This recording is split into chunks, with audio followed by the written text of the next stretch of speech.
तो हम लोग आज एक बार फिर से डिस्कस करने वाले हैं और यहाँ पर हम लोग डिस्कस करेंगे जो आपका एक पेपर हुआ था जिसमें बेसिक स्ट्रक्चर, और आपको बता दिया गया होगा वैसे किस पेपर के बारे में डिस्कशन करना है, आप लोग जानते होंगे, राइट?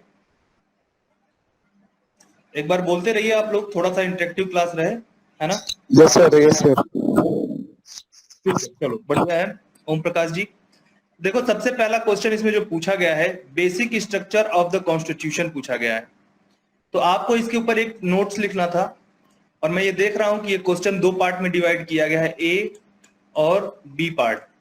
इसका मतलब है कि बहुत बड़ा क्वेश्चन नहीं होने वाला है। तो दो क्वेश्चन है जिनको आपको एक मध्यम स्तर पे, मॉडरेट लेवल पे लिखना है, बहुत बड़ा बड़ा लिखने की जरूरत नहीं है।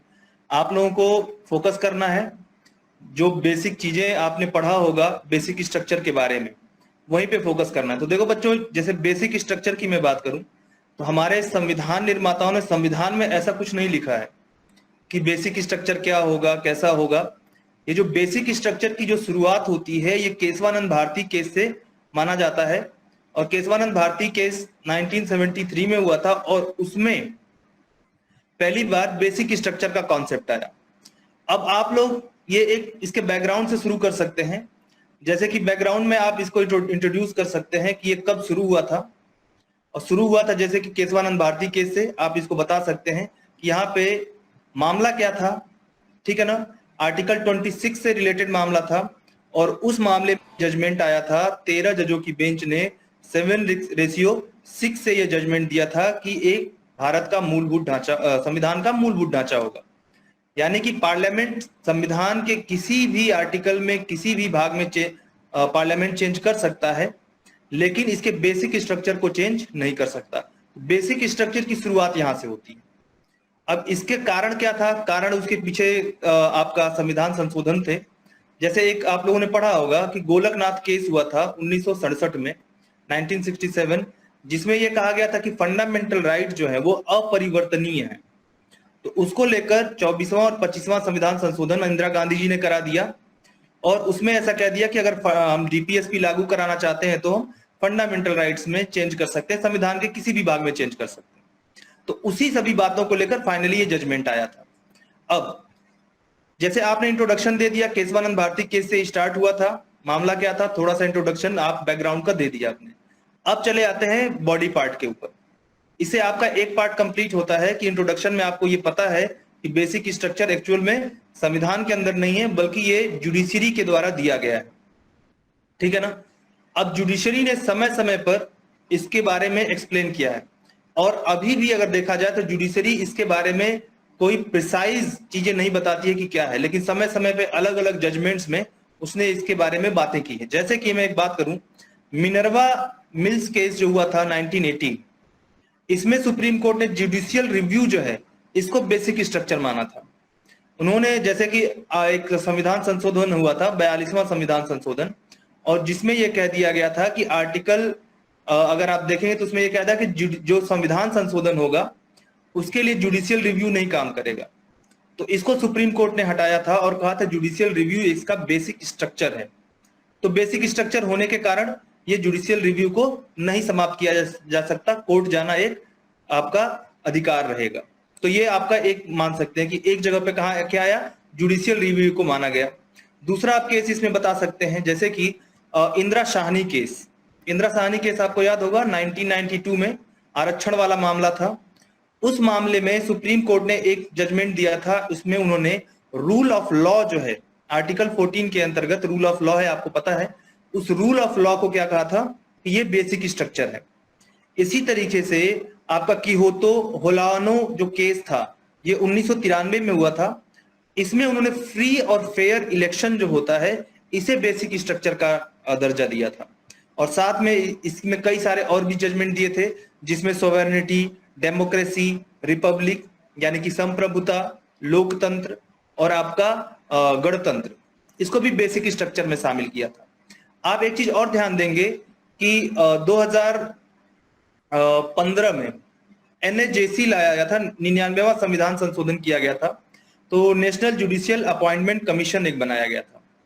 उस कमीशन को भी सुप्रीम कोर्ट ने यह कहकर समाप्त कर दिया गया था कि ये जुडिशरी के इंडिपेंडेंस यानी कि आपके न्यायपालिका की स्वतंत्रता के विरुद्ध है और न्यायपालिका की स्वतंत्रता एक बेसिक स्ट्रक्चर है, तो इसलिए इसे समाप्त किया जाएगा। तो एनजेएसी को भी समाप्त किया गया था।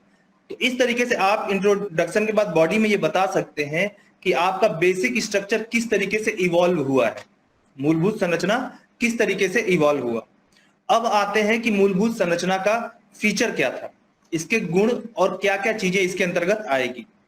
तो सबसे पहले सुप्रीमेसी ऑफ कॉन्स्टिट्यूशन, हमारे संविधान जो है सर्वोपरि होगा, ये क्या है, एक बेसिक स्ट्रक्चर है। अगर देखो बेसिक स्ट्रक्चर का सीधा सा मतलब है कि पार्लियामेंट इसमें चेंज नहीं कर सकता, तो अगर संविधान के ऊपर वो किसी चीज को लाना चाहते हैं पार्लियामेंट, तो यहाँ पे जुडिशरी उसको क्या कर देगा, कर देगी, समाप्त कर देगी। दूसरी, राज्य व्यवस्था, हमारे यहाँ जो राज्य व्यवस्था बना हुआ है, एक पार्लियामेंट्री सिस्टम बना हुआ है, उस पार्लियामेंट्री सिस्टम को नहीं चेंज किया जा सकता है। तो ये पार्लियामेंट्री सिस्टम ऐसे ही बना रहेगा, ऐसा नहीं कर देंगे बाद में चेंज करके राजशाही लेकर आए या मोनार्की लेकर आए, समझ रहे हैं, राजशाही लाना या डिक्टेटरशिप लाना, ठीक है ना। आजकल न्यूज में बहुत चल रहा है डिक्टेटरशिप वाला मामला, आप लोग इस सब चीजों से परिचित होंगे, ठीक है। इसके बाद हमारे देश का सेक्युलर नेचर जो होता है वो भी किसके अंतर्गत आता है, ये भी आपका बेसिक स्ट्रक्चर। तो अब जैसे आपने इवोल्यूशन बता दिया बच्चों कि कैसे कैसे, पहले तो आपने इंट्रोडक्शन दिया बेसिक स्ट्रक्चर कैसे कैसे आया, और उसके बाद आपने क्या शुरू कर दिया कि क्या क्या बेसिक स्ट्रक्चर के अंतर्गत चीजें आती हैं। तो एक एक पॉइंट करके आपको पता भी होना चाहिए कि बेसिक स्ट्रक्चर के अंदर क्या क्या आती है, जिसमें मैंने आपको ऑलरेडी बताया कि अपना संविधान जो होगा वो सर्वोपरि होगा। फिर मैंने आपको बताया कि राज्य व्यवस्था जो जिस तरीके से चलनी चाहिए, पार्लियामेंट्री सिस्टम, देश हमारा कैसा होगा, सेक्युलर होगा। इसके बाद separation of power, separation of power भी एक क्या है, आपका बेसिक स्ट्रक्चर है। सेपरेशन ऑफ पावर क्या हो गया, आप जानते हैं गवर्नेंस के 3 ऑर्गन होते हैं, न्यायपालिका, फिर आपका इसके साथ में कार्यपालिका और विधायिका, तीनों का अपना अपना क्षेत्र होगा, ठीक है ना। तो यही सेपरेशन ऑफ पावर है, तो ये भी क्या है, बेसिक स्ट्रक्चर है। तो इस तरीके से मैं और भी बता देता हूं, जैसे फेडरल गवर्नमेंट का होना, यानी कि राज्यों का होना और साथ में केंद्र सरकार का होना, ऐसा ना हो कि राज्यों को हटाकर केवल केंद्र ही लग रह जाए, तो ये भी क्या है, बेसिक स्ट्रक्चर है। देश की unity, integrity, judicial review, independence of judiciary, यानी कि हमारे न्यायपालिका का स्वतंत्र होना, आपका रूल ऑफ लॉ हो गया, balance between fundamental right and DPSP, ठीक है ना, और सुप्रीम कोर्ट और हाई कोर्ट का जो पावर है, ये सब क्या है, ये आपका किस में आ जाएगा, ये बेसिक स्ट्रक्चर के अंतर्गत आ जाएंगे। तो ये सारे डायमेंशन आपको अलग अलग लिख देने हैं। और फाइनली आपको इसका सिग्निफिकेंस लिखना बिल्कुल मत भूलना, यानी कि आपको ये बताना है कि बेसिक स्ट्रक्चर आया तो इसकी वजह से क्या महत्व है, इसका बेसिक स्ट्रक्चर का महत्व क्या है। तो सबसे पहले बेसिक स्ट्रक्चर जो हमारे संविधान के आदर्श हैं उनको प्रमोट करता है। क्यों? क्योंकि उसकी रक्षा कर लेता है ये, यानी कि हमारे अंदर फंडामेंटल राइट रहेगा, डीपीएसपी रहेगा, इस तरीके की चीजें रहेंगी, तो ये क्या करता है, एक तरीके से उनको प्रोटेक्ट करने का काम करता है, ठीक है। संविधान की सुप्रीमेसी को बनाए रखता है, ये एक महत्व है इसका, ठीक है। फंडामेंटल राइट को प्रोटेक्ट करेगा, लेकिन जैसा कि मैंने आपको बताया यहाँ पे आपको फ्री हैंड दे रखा है। क्या दे रखा है कि आपको इसके बारे में, बस बेसिक स्ट्रक्चर के बारे में बताना है। तो सब कुछ अच्छा अच्छा आपने बताया, थोड़ा सा क्रिटिसिज्म भी बनता है, यानी कि सब कुछ अच्छा अच्छा नहीं होता है, कुछ ना कुछ कमियां भी रहती हैं। तो हमारे यहाँ जो बेसिक स्ट्रक्चर में क्या कमियां रह गई, जो बेसिक स्ट्रक्चर की धारणा है मूलभूत ढांचे की, क्या कमियां हैं। पहली चीज वेगनेस, यानी कि वेगनेस का मतलब होता है बच्चों की इसमें स्पष्टता नहीं है, कि एक्चुअल में बेसिक स्ट्रक्चर की कोई परिभाषा भी नहीं दी गई कि क्या मूलभूत संरचना की परिभाषा है। और समय समय पे जुडिशरी अपनी तरफ से ये बताता रहता है कि हाँ यहाँ पे ये बेसिक स्ट्रक्चर के अंतर्गत आएगा। तो एक वेगनेस तो ये हो गया, ठीक है। दूसरा इसमें क्या है, एक चीज आप डाल सकते हैं, जुडिशियल ओवररीच। तो कई बार जैसे एनजेईसी का आपको मैंने एग्जांपल दिया कि नेशनल जुडिशियल अपॉइंटमेंट कमीशन को कोर्ट ने क्या कर दिया था, समाप्त कर दिया था। तो आप जानते हैं कोर्ट जो है अपना इंटरनल मैटर कैसे डील करता है, एक कोलेजियम सिस्टम होता है उसके माध्यम से करता है। तो इसे मोर डेमोक्रेटिक बनाने की कोशिश की गई थी एनजेएसी के द्वारा, और भी अलग अलग स्फीयर के लोगों को जोड़ने का प्रयास किया गया था, तो उसको हटाया गया था। तो इसे यह माना गया कि एक तरीके से जुडिशियल ओवररीच की तरफ जा रहे हैं। तो आप ये भी बता सकते हैं कि कुछ मामलों में ये जुडिशियल ओवर रीच, यानी कि अपनी जो क्षेत्र है उससे आगे बढ़कर जजमेंट देने का प्रयास करते हैं। तो इस तरीके से बेसिक स्ट्रक्चर के बारे में आप चार्ट कर सकते हैं। और फाइनली कंक्लूजन में लिख सकते हैं कि हमारे संविधान की रक्षा के लिए और उसके मूलभूत जो भावना है उसको बनाए रखने के लिए जुडिशरी ने जो बेसिक स्ट्रक्चर का काम दिया है, कॉन्सेप्ट, इसने बहुत हेल्प किया है, बहुत ही मदद किया है और संविधान को एक तरीके से इसने प्रोटेक्ट करने में मदद की है, जो कि इंदिरा गांधी के समय में इसको काफी खतरा ऐसा लग रहा था कि उस टाइम पे वो काफी अग्रेसिव होकर अमेंडमेंट किए जा रही थी। अब 42वां संविधान संशोधन देखें, आपको पता चल जाएगा, जिसे मिनी कॉन्स्टिट्यूशन कहा जाता है। ठीक है, तो इस तरीके से आप ये क्वेश्चन को फ्रेम करना था। बताइए समझ में आया कैसे क्वेश्चन फ्रेम करते हैं? यानी कि आपको एक एक जो चरण है वो चरणबद्ध चलना है। बताइए समझ में आया? सबसे पहले इंट्रोडक्शन, फिर आपको इवोल्यूशन लिखना है उसके बारे में, यानी कि कैसे कैसे विकास हुआ उसका। फिर क्या लिखना है कि बेसिक स्ट्रक्चर है क्या, बेसिक स्ट्रक्चर का महत्व क्या है। फिर फाइनली आपको थोड़ी सी आलोचना भी बतानी है कि क्या आलोचना हो सकता है इसका, और फाइनल में जाकर आपको इंट्रोडक्शन लिख देना है। बताइए ये बात समझ में आई? कितने लोगों को बात समझ में आई, जरा एक बार बताना।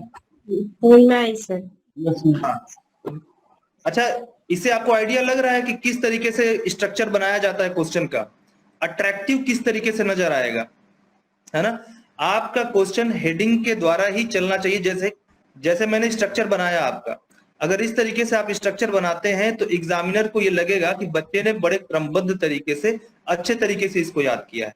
और हेडिंग डालते जरूर जाएंगे आप, क्योंकि अगर बिना हेडिंग के आप शुरू कर देते हैं, या जैसे एक होता है ना कि एक आप ऐसे की तरह लिखना शुरू कर देते हैं। हाँ बताइए, हाथ उठा रहे हैं। बोल रहे हैं कि सर वो केसेस का जो डिटेल है वो हाँ, उतना तो याद तुरंत नहीं हो पाएगा ना, उसको थोड़ा सा लिस्टिंग थोड़ा सा कर देते तो थोड़ा सा हम लोग को आसानी हो जाता। अच्छा, इसमें लिस्टिंग करना चाहिए जैसे जैसे मैंने आपको बताया उस तरीके से, राइट? जी हाँ सर। तो ठीक है, और जैसे जैसे मैंने बताया मैं इसी तरीके से बता दूंगा। यहाँ पे आपको आंसर इसका एक अलग तरीके से एक और आंसर मिल जाएगा आपको। ठीक है, जैसे लिस्टिंग मैंने की है बिल्कुल उसी जी सर। तरीके से। ठीक, केसेस को लिखने से तो ज्यादा अच्छा ही रहता है, लेकिन उसका जो याद नहीं रह पाता है और उसका उतना पता भी नहीं है ज्यादा नॉलेज के बारे में, हर केसेस के बारे में हाँ, अपडेट। जैसे प्रोसेस के बारे में मैं बताऊं आप लोगों को। आपके पास लक्ष्मीकांत आप लोग पढ़ते हैं क्या? जी है जी सर। लक्ष्मीकांत। लक्ष्मीकांत पढ़ते हैं ना, तो आप उसके लास्ट में देखें, उसमें कुछ केसेस के बारे में वर्णन किया गया है। उसमें करीब 20 से 25 केसेस दिए गए हैं एक ही जगह पे। इम्पोर्टेंट जजमेंट करके दिया। इंपॉर्टेंट जजमेंट दिया, राइट? Important constitutional judgement. आप वहां से केसेस पकड़िए और वो केसेस सबको याद रखना है कि किस बारे में है। और मैंने उसमें देखा था कि बहुत अच्छे स्ट्रक्चर्ड वे में उन्होंने दिया है कि केस का मामला क्या था, किस राज्य से संबंधित था, कहां से कौन व्यक्ति लड़ रहा था। तो ऊपर के आप 2-3 लाइन ही ढंग से पढ़ लेते हैं ना, तो आपको वो चीजें याद रहेंगी। ठीक है, और बाकी कोशिश करते हैं आपको केसेस का एक अलग से हम बना दें, जिसमें उसका केसेस का जो इसेंस होता है एक्चुअल में वो आपको मिल जाए, ताकि आपको इधर उधर भटकना ना पड़े। ठीक है, जी थैंक यू। सर इसका और हाँ संगीता कंक्लूजन, बताओ। सर इसका कंक्लूजन थोड़ा मतलब 2 लाइन में बताते हैं किस तरह से। हाँ, जैसे कंक्लूजन में क्या है, अब देखो कंक्लूजन आपको सीधे चलना है। जैसे एक स्कॉलर थे, उन्होंने ये कहा कि Kesavananda Bharati case saved the Indian democracy. ठीक है ना? तो इसका कहने का ये मतलब था उनका कि केशवानंद भारती केस में जो बेसिक स्ट्रक्चर का बात की गई, जैसे इसके पहले आप देखें तो ऐसे अमेंडमेंट किए गए जिसमें बहुत सारे चेंजेस किए गए, और 42वां संविधान संशोधन में भी बहुत सारे चेंजेस किए। तो आप इसका जो है कंक्लूजन में ऐसे शुरू कर सकते हैं कि Kesavananda Bharati case in which supreme, जिसमें कि सुप्रीम कोर्ट ने ये जजमेंट सुनाया था, इसने इंडियन डेमोक्रेसी को आगे बढ़ने में, फलने फूलने में और जो संवैधानिक ढांचा है इसको मजबूत बनाने में बहुत ही अहम रोल अदा किया है। इसको स्पष्ट रूप से निर्धारित करने की जरूरत है और इसे और मजबूत बनाने की जरूरत है। इस तरीके से आप इसको कर सकते हैं। इसके फेवर में आप बात करेंगे, अगेंस्ट में बात नहीं करेंगे। ठीक है जी सर। सर अगर ये क्वेश्चन अगर सर स्टार्ट होता है क्रिटिकली एनालाइज करके, तो उस केस में हम क्या? क्रिटिकली एनालाइज करने के लिए मैंने आपको लास्ट में उसका कुछ क्रिटिसिज्म बताया, राइट? यस सर, वो आप बताएं आप सर। क्रिटिसिज्म को थोड़ा सा आपको जैसे इलाबोरेट करना है, ठीक है, वो क्रिटिसिज्म को थोड़ा इलाबोरेट करेंगे और इसमें आप ये भी बता सकते हैं कि कहीं ना कहीं पार्लियामेंट की जो सॉवरेनिटी है, अब देखो अब आपका थॉट प्रोसेस थोड़ा बदलेगा इसमें, अगर क्रिटिकली कह दिया जाएगा तो आप ये कह सकते हैं कहीं ना कहीं ये पार्लियामेंट की सॉवरेनिटी को रोकने का प्रयास करता है। लेकिन फाइनली एक पॉजिटिव नोट आपको देकर जाना है कि जो गवर्नमेंट बॉडीज हैं, लेजिस्लेचर और जुडिशरी, इनमें चेक और बैलेंस ये बना रहना चाहिए। इस वजह से कहीं ना कहीं ये हेल्प भी करता है, ठीक है। तो आपको जैसे मैंने लास्ट टाइम पर भी बताया था कि क्रिटिकली एनालाइज करने का मतलब ये नहीं कि आपको पूरा क्रिटिसिज्म ही करना है ना। अगर कुछ पॉजिटिव नोट है तो वो आप उसको करते हुए उसको कंक्लूड करके कुछ फ्यूचरिस्टिक व्यू दे सकते हैं। आप उसमें ये दे सकते हैं कि जो जुडिशियल ओवररीच है वो नहीं होना चाहिए, सबको अपने जो दायरे है उस दायरे में रहकर ही काम करना चाहिए, इस तरह की बातें उसमें करेंगे, ठीक है सर। और जैसे बहुत सारे ऐसे जो टॉपिक्स हैं, जैसे फंडामेंटल राइट है सर, वो बेसिक स्ट्रक्चर का पार्ट नहीं है सर। फिर और भी ऐसे बहुत सारे fundamental right is part of basic structure, fundamental right is a part of basic structure. Sir उसको, अच्छा sir, fundamental right is a part देखो ऑफ, आप फंडामेंटल राइट के चीजों में परिवर्तन कर सकते हैं ना, लेकिन फंडामेंटल राइट को नहीं हटा सकते पूरा। तो फंडामेंटल राइट बेसिक स्ट्रक्चर है और उसको प्रोटेक्ट करने के लिए आर्टिकल 13, आर्टिकल 32 ये वहां पे मौजूद है, ओके सर। ठीक है। तो चलो हम नेक्स्ट क्वेश्चन पे बढ़े हम लोग, ठीक है। अगला क्वेश्चन हमारे पास है directive principle of state policy, इसके बारे में कमेंट करना है। और मुझे लगता है ये तो बड़ा ही अच्छा क्वेश्चन बनाया गया है यहाँ पे। डायरेक्ट केवल बहुत मतलब साधारण सा है और आपके पास बहुत ज्यादा इसमें स्फीयर है, एरिया है। किसी ने हाथ अभी भी ऊपर किया है, आप हाथ नीचे कर सकते हैं अगर आपका सवाल हो गया हो तो, ठीक है। चलिए, तो directive principle of state policy की अगर हम बात करें तो इसको शुरुआत ऐसे ही करेंगे कि हमारे जो फ्रेमवर्क, जो कॉन्स्टिट्यूशन को बनाने वाले लोग थे, जिन्होंने फ्रेमवर्क खींचा था, उस समय सुविधाओं की कमी के कारण क्या किया था, डायरेक्टिव प्रिंसिपल्स को नॉन जुडिशियल बनाया था, यानी कि नॉन जस्टिफिएबल बनाया था, ये वाद संगत नहीं बनाया था इसको। और फिर भी ये बहुत इंपॉर्टेंट रोल प्ले करता है आपका इकोनॉमिक और सोशल जस्टिस देने में। और फिर आप बता सकते हैं कि डॉक्टर बी आर अम्बेडकर ने ये कहा था, ये इंट्रोडक्शन का पार्ट बता रहा हूं, कि डॉक्टर बी आर अम्बेडकर ने कहा था कि किसी भी सरकार को चलने के लिए या आगे बने रहने के लिए राज्य के नीति निर्देशक तत्वों को आदर्श रूप में स्वीकार करना आवश्यक होगा, नहीं तो जनता सरकार को खुद ही हटा देगी। तो यानी कि ये बहुत ही महत्वपूर्ण है, आइडियल्स है किसी भी गवर्नमेंट के लिए, किसी भी सरकार के लिए आदर्श है। ये आपका इंट्रोडक्शन हो गया। देखो काफी बढ़िया सा इंट्रोडक्शन आपको देना है इस तरीके से, ठीक है ना। इसमें आपने उसके सारी आयामों को कवर कर दिया कि क्यों, किस तरीके से इसको नॉन जस्टिसेबल यानी कि वाद संगत नहीं बनाया गया इसको, और उसके बाद ये किस लिए लाया गया था, संविधान के में इसको क्यों रखा गया था, ये बात आप करेंगे। इसके बाद आप एक एक आर्टिकल को उठाकर उसके जो चीजें हैं वो लिख सकते हैं। लाइक आर्टिकल 38 क्या कहता है, कल्याणकारी राज्य की बात करता है ना, वेलफेयर स्टेट की बात करता है। तो आप सीधे वेलफेयर स्टेट के ऊपर बातें लिख सकते हैं कि भारत, उसको और भी जगहों से संविधान के दूसरे पार्ट से भी जोड़ सकते हैं अलग अलग जगह पे। तो आप कह सकते हैं कि हाँ, भारत जो है एक कल्याणकारी राज्य होगा, जिसमें जो आपके दबे पिछले लोग हैं उनको मेन स्ट्रीम में लाने का प्रयास करेंगे। फिर आप चले जा सकते हैं सीधे आपका पंचायती राज के ऊपर। तो आप बता सकते हैं कि पंचायती राज आर्टिकल 40 में दिया गया था, फिर पंचायती राज इसको फाइनली लाया गया। तो इससे हमें ये पता चलता है कि जैसे जैसे हमारे यहाँ सुविधाएं बढ़ेंगी वैसे वैसे हम नई योजनाएं लाकर नए तरीके से चीजों को इंप्लीमेंट कर सकते हैं। फिर राइट टू वर्क के बारे में कनेक्ट करना है आपको हर जगह से, राइट टू वर्क के बारे में बता के फिर मनरेगा को आप जोड़ सकते हैं। आपको इसके बाद जो है इस समय यूसीसी की बातें चल रही हैं, है ना, उसकी बात कर सकते हैं। Equal pay for equal work, इसकी बात कर सकते हैं, ठीक है ना। फिर आप वहीं पे अगर देखें तो child right, SC ST right, इसकी भी बात आर्टिकल 45 और 46 करता है। तो इस तरीके से आप उसकी भी बात करेंगे। फिर इन्वायरमेंटल प्रोटेक्शन की बात होती है आर्टिकल 48 में। देश के अंदर न्यूट्रिशन को बढ़ावा देने की बात होती है। तो एक एक हेडिंग है, जितना भी एक एक आर्टिकल है DPSP का बच्चों, वो एक एक आर्टिकल क्या है, एक एक हेडिंग है, और हेडिंग डालकर आपको 2-2, 3-3 लाइन केवल लिखते चले जाना है और आपका इस तरीके से डीपीएसपी आपका पूरा हो जाएगा। और फाइनली आपको लिख देना है कि दो it is not legally enforceable, लेकिन एक तरीके से ये दिशा निर्देश देती है सरकारों को कि किस तरीके से काम करना है, उनके लिए एक गाइडिंग प्रिंसिपल की तरह काम करता है। और ये बहुत ही महत्वपूर्ण है और इसने बहुत ही अच्छी, इसकी वजह से देश में बहुत ही अच्छे अच्छे स्कीम आए हैं और जिसकी वजह से देश में प्रोग्रेस भी देखने को मिला। इस तरीके से आप फ्यूचरिस्टिक वे, और आप ये कह सकते हैं कि इसको और स्ट्रांग बनाने की जरूरत है। ठीक है, तो ये आपका, आपने इंट्रोडक्शन भी दे दिया, बॉडी भी लिख दिया और फाइनली आपने इसका कंक्लूजन भी देख लिया। ठीक है ना, बताइए सर। आर्टिकल 36 से लेके 51 तक एक एक आर्टिकल को एक्सप्लेन करना है कंपल्सरी है। बाय चांस अगर मैं देखो आर्टिकल 36 में तो कुछ है नहीं, राज्य की परिभाषा है। ठीक है ना, आर्टिकल 37 यही बात कहता है कि नॉन जस्टिसेबल है, ये ऑलरेडी आपने एक्सप्लेन कर दिया। आपको आर्टिकल्स नहीं लिखने हैं, है ना, आपको ऐसे नहीं लिखना है कि आर्टिकल 38, आर्टिकल 39, आर्टिकल 40, ये नहीं लिखना है। आपको ये लिखना है, जैसे आर्टिकल 38 वेलफेयर स्टेट कह रहा है तो आप लिखो welfare state. Article 39 equal pay for equal work कह रहा है तो आप equal pay for equal work लिखो और फिर उसके बारे में 3 लाइन लिखो।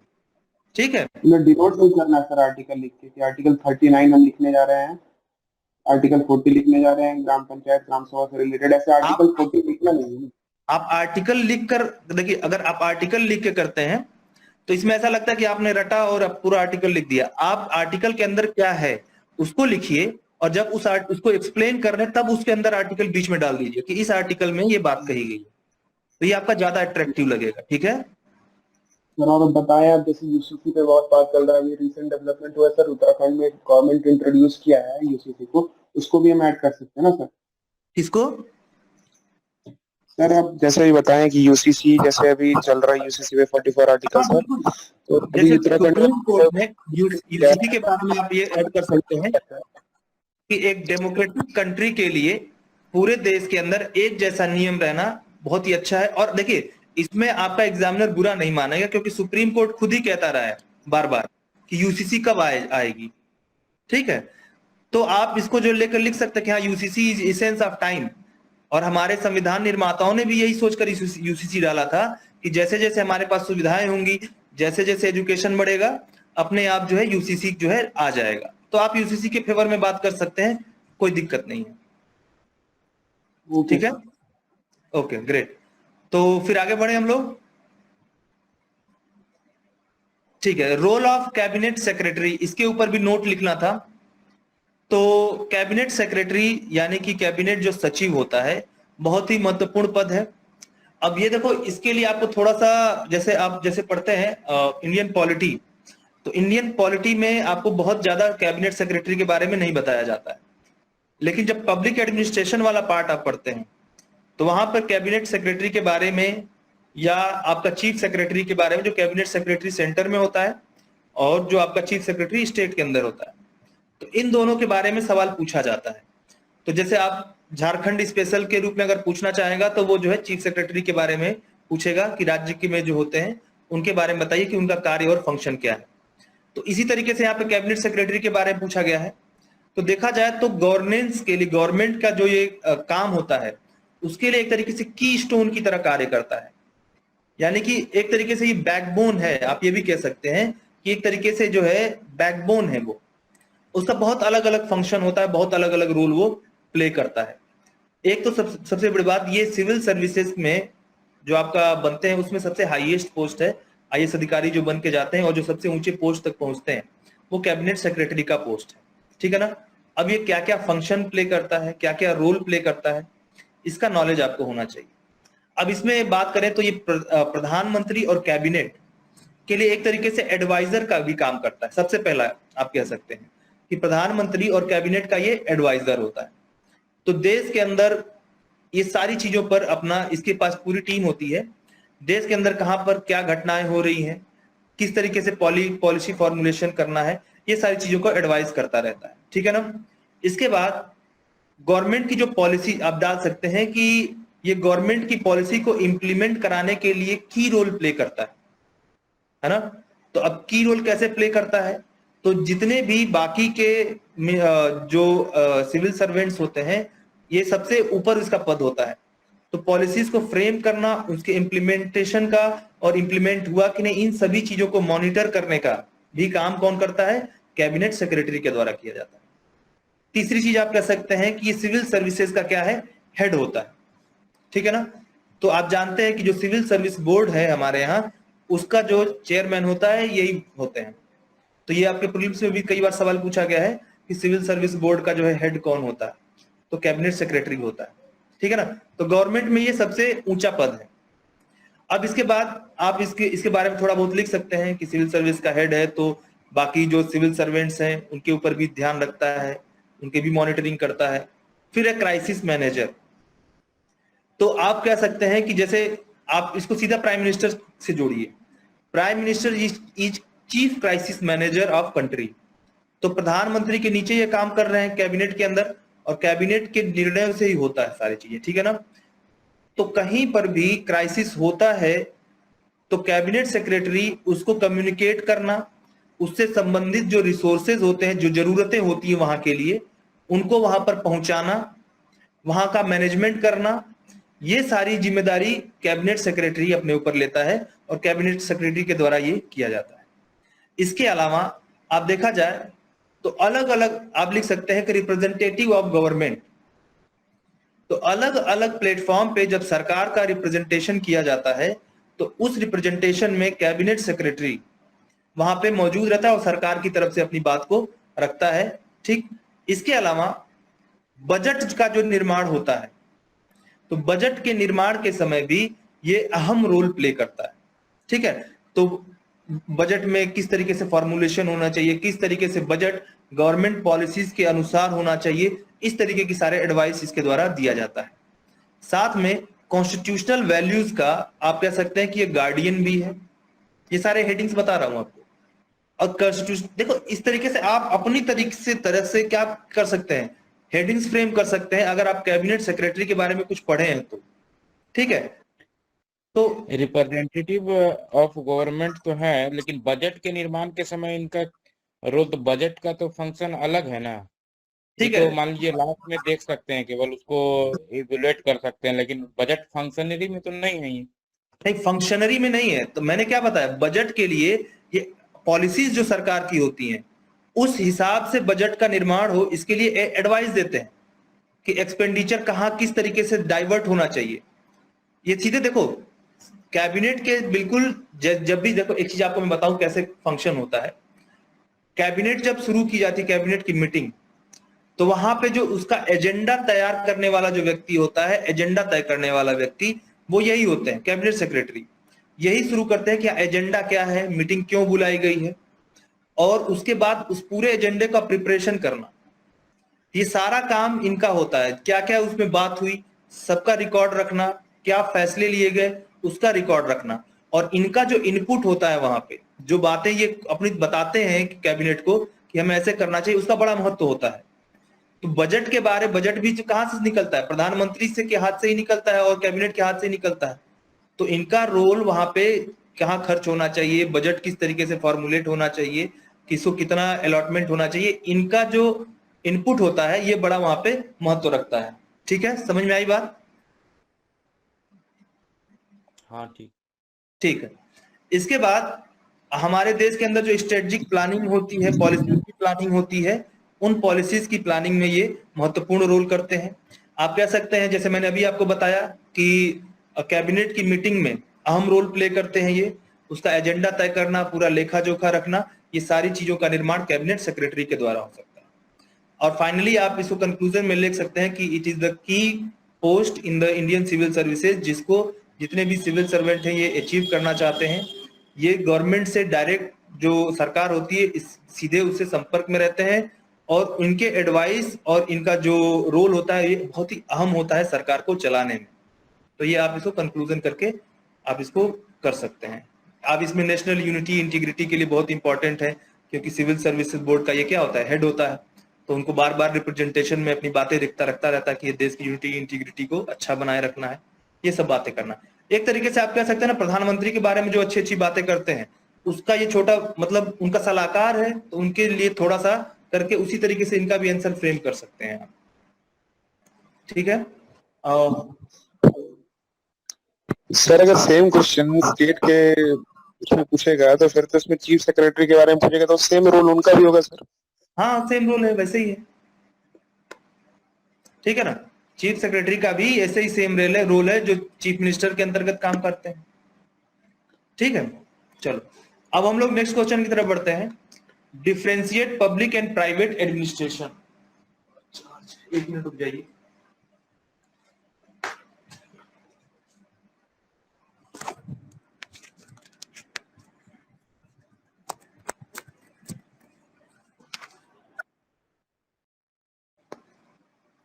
यहां पे आपको क्वेश्चन है पब्लिक और प्राइवेट एडमिनिस्ट्रेशन में आपको अंतर करना है। तो देखिए आप इस क्वेश्चन को इस तरीके से आप स्टार्ट कर सकते हैं कि इन जो शुरुआत में खास करके जब सोशलिज्म था उस समय स्टेट इनका इंटरवेंशन बहुत ज्यादा था हर जगह पे। ठीक है, और उस समय ये आपका बहस शुरू हुई थी कि पब्लिक एडमिनिस्ट्रेशन और ये आपका प्राइवेट एडमिनिस्ट्रेशन, ये सारी चीजों के बारे में बहुत सारा बहस चला था। ठीक है, अब इसमें आपको ये पता होना चाहिए कि ये दोनों अलग, शुरुआत कर सकते हैं पब्लिक एडमिनिस्ट्रेशन और प्राइवेट एडमिनिस्ट्रेशन दोनों बिल्कुल अलग अलग फील्ड हैं, लेकिन ये इनके बीच में फिर भी काफी कुछ सिमिलरिटीज पाई जाती हैं। अब इसके द्वारा आप शुरुआत कर सकते हैं कि दोनों का एडमिनिस्ट्रेशन में क्या क्या रोल है। ठीक है, आप इसको दो तरीके से लिख सकते हैं, एक तो हेडिंग वाइज लिख सकते हैं या फिर ऐसा कर सकते हैं कि दो कॉलम आप बना सकते हैं। एक कॉलम में आप लिख सकते हैं पब्लिक एडमिनिस्ट्रेशन और एक में आप प्राइवेट एडमिनिस्ट्रेशन, और जो जो इनके गुण होते हैं पब्लिक एडमिनिस्ट्रेशन के और प्राइवेट एडमिनिस्ट्रेशन के, वो दोनों गुण आप इसमें एक्सप्लेन कर सकते हैं। जैसे पॉलिटिकल नेचर्स, मैं आपको कुछ गुण बता रहा हूं, ठीक है, उसके आधार पे आप इसको डिसाइड कर सकते हैं। जैसे पॉलिटिकल नेचर, तो आप कह सकते हैं कि पब्लिक एडमिनिस्ट्रेशन का गुण जो था काफी ज्यादा पॉलिटिकल नेचर का होता है, जबकि प्राइवेट एडमिनिस्ट्रेशन जो था अपॉलिटिकल होता है, यानी कि वो राजनीति से उसको मतलब नहीं होता है, जबकि पब्लिक एडमिनिस्ट्रेशन की से राजनीति से मतलब होता है। पब्लिक एडमिनिस्ट्रेशन में और क्या गुण अब ऐड कर सकते हैं कि ये वेलफेयर के लिए ज्यादा होता है, प्रॉफिट के लिए कम होता है, जबकि प्राइवेट एडमिनिस्ट्रेशन मुख्य रूप से किसके लिए काम करता है, प्राइवेट के लिए, अपना प्रॉफिट के लिए काम करता है। ठीक है, आप कह सकते हैं कि वेलफेयर पब्लिक एडमिनिस्ट्रेशन ज्यादा काम करता है, प्राइवेट एडमिनिस्ट्रेशन वेलफेयर के लिए कम काम करता है। प्राइवेट एडमिनिस्ट्रेशन में ट्रिपल ई एक चीज आती है, ट्रिपल ई, है ना, कुछ विशेष चीजों का ध्यान रखेंगे, जैसे कुछ वर्ड्स होते हैं उनको लिखेंगे। जैसे ट्रिपल ई का मतलब होता है आपका इकोनॉमी, इफिशियंसी एंड इफेक्टिवनेस।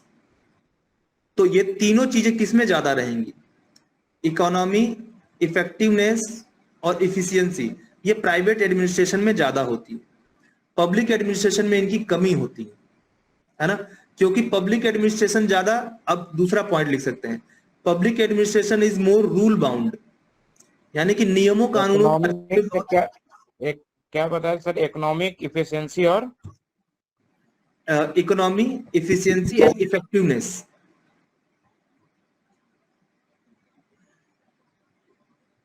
ठीक है, तो हाँ आगे मैं बता रहा था कि पब्लिक एडमिनिस्ट्रेशन जो होता है ज्यादातर ये कैसा होता है, रूल बाउंड होता है, और जो प्राइवेट एडमिनिस्ट्रेशन होता है वो रूल बाउंड नहीं होता है, वो इंटरनल रूल्स और रेगुलेशन पे काम करता है। अगला इसमें आप कह सकते हैं कि पब्लिक एडमिनिस्ट्रेशन में मेरिट कम रिजर्वेशन सिस्टम चलता है, खास करके भारत के हिसाब से अगर देखा जाए तो, यानी कि मेरिट के साथ साथ क्या किया चल रहा है, रिजर्वेशन भी चल रहा है। लेकिन private administration is totally based on merits. ठीक है, समझ में आ रहा है? तो आप जो है दो कॉलम बनाकर भी इसको लिख सकते हैं, या आप ऐसे भी कर सकते हैं कि अलग अलग जो है तरीके से लिख सकते हैं। जैसे आपको ओनरशिप के बारे में बताना है तो आप ऐसे एक हेडिंग डाल दीजिए ओनरशिप, तो आप इसमें बता सकते हैं कि पब्लिक एडमिनिस्ट्रेशन गवर्नमेंट के कंट्रोल में होता है और प्राइवेट एडमिनिस्ट्रेशन प्राइवेट जो पर्सन जिसका होता है उसके कंट्रोल में होता है। समझ में आया? इसके बाद फंडिंग और रिसोर्सेज का एक अलग हेडिंग डाल के बना सकते हैं, या जो मैंने कॉलम बताया उसमें एक तरफ फंडिंग लिख दीजिए, एक तरफ जो है लिख दीजिए कि किसका कौन फंड करता है। तो जो पब्लिक एडमिनिस्ट्रेशन को फंड कौन करता है, गवर्नमेंट फंड करती है, और प्राइवेट एडमिनिस्ट्रेशन को प्राइवेट पर्सन या फिर वो पैसे इधर उधर से इकट्ठा करते हैं, शेयर्स के द्वारा या दूसरे तरीकों से इकट्ठा करते हैं। सब कुछ आपके सामने, सब आप जानते हो, बस क्या करना है कि चीजों को कलेक्ट करना है ना। और इन चीजों को कलेक्ट आप पता है कैसे करोगे, जब बार बार प्रैक्टिस करोगे। जैसे आपको सर ने ये टेस्ट दिया, तो मैं देखता हूं कि बच्चे टेस्ट में ज्यादा इंटरेस्ट नहीं लेते, लेकिन जो लोग इंटरेस्ट लेते हैं धीरे धीरे धीरे धीरे उनको लिखने की आदत पड़ती है, धीरे धीरे चीजें सुधरती हैं, और सुधरते सुधरते आप एक समय ऐसा आता है कि आप अच्छा लिखने लगते हैं, परफेक्ट होने लगते हैं धीरे धीरे। तो ये काम हमेशा करना आप लोग, कि जब भी आपको टेस्ट दिया जाए, आप टेस्ट मन से लिखो, टाइम बाउंड होके लिखो, अच्छे तरीके से प्रिपेयर होके जाओ टेस्ट के लिए, ठीक है। और इसके बाद जो डिस्कशन होती है, देखो डिस्कशन में होता है, कई बार ऐसा होता है कि आप लोग अलग अलग जगहों से पढ़ भी सकते हैं, इंटरनेट जैसी सुविधाएं उपलब्ध है, दूसरी चीजें भी उपलब्ध है, लेकिन कुछ इनपुट आपको जरूर मिल जाएगा अलग से, और ये जो इनपुट होता है आपके नॉलेज को बढ़ा देगा, तरीका लिखने का बढ़ा देगा, कुछ इंप्रूवमेंट करेगा। तो कोई भी व्यक्ति डिस्कस कर रहा हो तो आपको सुनना चाहिए थोड़ी देर के लिए, जिससे आपके अंदर काफी इंप्रूवमेंट धीरे धीरे होती चली जाएगी, ठीक है ना। अब बात करेंगे एक और पॉइंट की, जिसमें आप लिख सकते हैं कि गवर्नमेंट के का जो ऑडिट है वो कैग के द्वारा किया जाता है, और जबकि जो प्राइवेट का ऑडिट होता है वो प्राइवेट कंपनियों के द्वारा अपना अलग से हायर करके वो ऑडिट करते हैं। तो ऑडिट में भी अलग अलग है। अकाउंटेबिलिटी और ट्रांसपेरेंसी की बात करें तो पब्लिक एडमिनिस्ट्रेशन ज्यादा अकाउंटेबल यानी कि जिम्मेदार होता है और ज्यादा पारदर्शी होता है, जबकि प्राइवेट एडमिनिस्ट्रेशन देखा जाए तो वहां पे गोपनीयता ज्यादा रहती है in comparison of public administration, ठीक है। क्योंकि देखिए आप देखते होंगे ना प्राइवेट कंपनियों में क्या हो रहा है, आपको क्या लेना देना है, वो अपनी बातों को गोपनीय रखते हैं जब तक कि कोई कोर्ट के द्वारा या किसी दूसरे माध्यमों से न पूछा जाए। अब आरटीआई भी है, तो आरटीआई भी किसके लिए, पब्लिक के लिए, राइट। वो प्राइवेट के लिए तो है नहीं। कि अगर आप अभी टीसीएस से अगर चाहें, टीसीएस कंपनी जो है आपकी, आप जानते होंगे टाटा कंसल्टेंसी सर्विसेज, कि उनके बारे में आरटीआई लगा दे, तो क्या आरटीआई लगेगा क्या, नहीं ना। तो यानी कि ज्यादातर अकाउंटेबल कौन हो गया और ज्यादा ट्रांसपेरेंसी कहां पर होनी है, वो आपका पब्लिक एडमिनिस्ट्रेशन है, प्राइवेट में नहीं। समझ में आया। तो इस तरीके से आप देख सकते हैं। डिसीजन मेकिंग में भी आप बात कर सकते हैं कि जो आपका डिसीजन मेकिंग होता है, ज्यादातर पॉपुलर डिसीजन मेकिंग लिया जाता है कहाँ पे, पब्लिक एडमिनिस्ट्रेशन में। यानी कि ऐसा डिसीजन होता है जो राजनीतिक इच्छाओं के आधार पे लिया जाता है, राजनीतिक जो पूर्ति करनी होती है उसके आधार पे। जैसे कोई स्कीम ऐसा ले आना जिससे पर्टिकुलर किसी समूह को फायदा हो जो उनको वोट दे। जबकि प्राइवेट में अगर देखा जाए तो जो डिसीजन लिया जाता है वो टोटली वो प्रॉफिट के बेस पर होता है कि प्रॉफिट कहां से मिलना चाहिए, प्रॉफिट कहां से आना चाहिए। अब देखो बच्चों, ये तो बॉडी आपने बना लिया, मैंने आपको बहुत सारे पॉइंट बता दिए, इतने पॉइंट लिख दिए तो काफी कुछ हो जाएगा, एग्जामिनर खुश हो जाएगा आपसे कि बच्चे ने काफी पब्लिक और प्राइवेट के बारे में जान रखा है। और देखो ऐसे और भी पॉइंट आप अपनी तरफ से भी कर सकते हैं, पढ़ते पढ़ते धीरे धीरे आपको चीजें आएंगी। अब कंक्लूजन को कैसे करेंगे, तो ऐसे करेंगे कि in the era of IT and computer, यानी कि जो आपका इंफॉर्मेशन टेक्नोलॉजी, कंप्यूटर और सोशल मीडिया के समय में जो आपका चल रहा है इस समय में प्राइवेट और पब्लिक एडमिनिस्ट्रेशन दोनों ही बहुत जरूरी है। पब्लिक एडमिनिस्ट्रेशन में ट्रिपल ई का होना बहुत आवश्यक है, जिससे रिसोर्सेज का मैक्सिमम यूटिलाइजेशन किया जा सके। तो इस तरीके से प्राइवेट और पब्लिक एडमिनिस्ट्रेशन दोनों को मिलकर काम करना चाहिए। और इसका एग्जांपल हम देख सकते हैं कि कई सारे प्राइवेट कंपनियां हैं जो कि वेलफेयर भी कर रही हैं। जैसे आप bill and Melinda Gates foundation के बारे में बात कर सकते हैं, आप अंबानी बहुत सारा डोनेशन करते हैं उनके बारे में बात करते हैं। CSIR आप जानते होंगे, कारपोरेट सोशल रिस्पॉन्सिबिलिटी, तो उसके बारे में बात कर सकते हैं कि इसका बहुत बहुत अच्छा एग्जांपल है CSIR, जिसमें प्राइवेट सेक्टर भी सोशल सर्विसेज के लिए काम कर रहा है। तो इस तरीके से प्राइवेट और आपका पब्लिक एडमिनिस्ट्रेशन दोनों को एक दूसरे की अच्छाइयों को लेकर आगे बढ़ने की आवश्यकता है। तो ये आपका क्या हो गया, कंक्लूजन हो गया, जिसमें आपने उनकी कुछ दोनों को एक ग्राउंड पे लाया जहां पे दोनों की अच्छाइयों को आपने शामिल किया, और आपने ये भी बताया कि फ्यूचर में ये दोनों किस तरीके से समाज को आगे बढ़ाने में, देश को आगे बढ़ाने में हेल्प कर सकती हैं। बताइए, समझ में आया ये प्राइवेट और पब्लिक वाली बात? Yes sir. तो अब देखिए आप लोग, मुझे लग रहा है कि धीरे धीरे आपको आइडिया लग रहा होगा कि किस तरीके से क्वेश्चंस को फ्रेम करना है। बताइए, समझ में आ रहा है कैसे फ्रेम करें क्वेश्चन, कैसे इंट्रोडक्शन करें, किस तरीके से बॉडी पे हम जाए। देखिए स्टैंडर्ड आंसर कुछ नहीं होता है, ये आपको मैं बता रहा हूँ, स्टैंडर्ड आंसर कुछ भी नहीं होता। मैं ऐसा नहीं कि मैं आपको बताऊंगा तो वो स्टैंडर्ड है, आप अपनी तरफ से 2-4 पॉइंट जरूर उसमें डाल दोगे कहीं ना कहीं से लाके, ठीक है। या मैं भी अगली बार लिखूंगा उसके बारे में तो हो सकता है कुछ मैं ही अलग से पॉइंट लिखूं। इसलिए आपको जो भी जहां भी मिले आप उसके बारे में पढ़िए और अपना एनालिटिकल पावर डेवलप करिए। जब एनालिटिकल पावर धीरे धीरे डेवलप करेंगे तो आपने लिखने का तरीका खुद भी खुद आने लगेगा, और प्रैक्टिस बहुत जरूरी है ना। आप कोशिश करें, जैसे आपका अभी अगर प्रीलिम्स के लिए टाइम हो, अगर 1 महीना 1.5 महीना आगे हो, तो आप कुछ ना कुछ 1 क्वेश्चन 2 क्वेश्चन डेली कहीं से भी उठाकर लिखते रहिए। और फिर जब आपका प्रीलिम्स हो जाए तो फिर डेली अब वो काम आपका एक ही रह जाएगा कि आप पढ़िए और लिखते रहिए, ठीक है। लिखना बहुत जरूरी है। एक बात और मैं आपको बताऊं, लोग थोड़ा सा कई सारे लोग इस चीजों को लेकर ज्यादा सीरियस नहीं लेते हैं, लेकिन बच्चों एग्जाम में आपकी राइटिंग है जो वो भी महत्वपूर्ण रोल प्ले करती है। इसमें कुछ लोगों को बुरा भी लगता है कि सर जो है मेरी राइटिंग थोड़ी सी खराब है, तो इस वजह से इसको मैं कैसे करूं, कैसे सुधार करूं। तो फिर भी आपके पास टाइम है, अगर आपके पास 3 महीने 4 महीने का समय है तो भी आप अपनी राइटिंग सुधार सकते हैं। और बच्चों देखो, हर क्वेश्चन में 1-1 2-2 नंबर महत्वपूर्ण होता है, और 1-1 नंबर 2-2 नंबर जुड़ के फाइनली आपको काफी आगे लेकर जाते हैं। तो इसलिए कोशिश करिए कि आप जितना स्वच्छ लिख सकें और जितनी अच्छी राइटिंग में लिख सकें। हाँ देखो, अगर आपकी राइटिंग अच्छी नहीं तो भी एटलीस्ट इतना हो कि रिप्रेजेंटेबल हो और जो एग्जामिनर हो वो उसको पढ़ पाए, ठीक है। तो इतना कोशिश करेंगे आप लोग कि ताकि अच्छा स्वच्छ लिखें, इससे आपका हर क्वेश्चन में 1 नंबर 2 नंबर बढ़ेगा, और ऐसे करते फाइनली आप जो है 10-20 नंबर ज्यादा ही आपको मिलने वाला है। और कई बार होता है ऐसा कि कट ऑफ से 1 नंबर 2 नंबर 3 नंबर लोग नीचे रह जाते हैं, तो ये राइटिंग की वजह से समस्या होती है, नॉलेज का प्रॉब्लम नहीं होता है, ठीक है। तो मुझे उम्मीद है आप लोग इस पे काम करेंगे, मेहनत करेंगे इस चीज को जो मैंने अभी आपको सजेस्ट किया है। चलो सर अगला अभी क्वेश्चन। 4 महीने कहाँ है सर? हाँ बोले सर अभी तो 1.5 महीना ही बचा है, 2-3 महीना भी नहीं बचा है। कोशिश करिए, आप लिखिए, और लिखते लिखते आपको कुछ ना कुछ तो सुधार आएगा। और अगर आपका राइटिंग बहुत खराब है, अगर नहीं है, तो भी स्वच्छ लिखिए उसको, ताकि एग्जामिनर उसको पढ़ पाए कम से कम।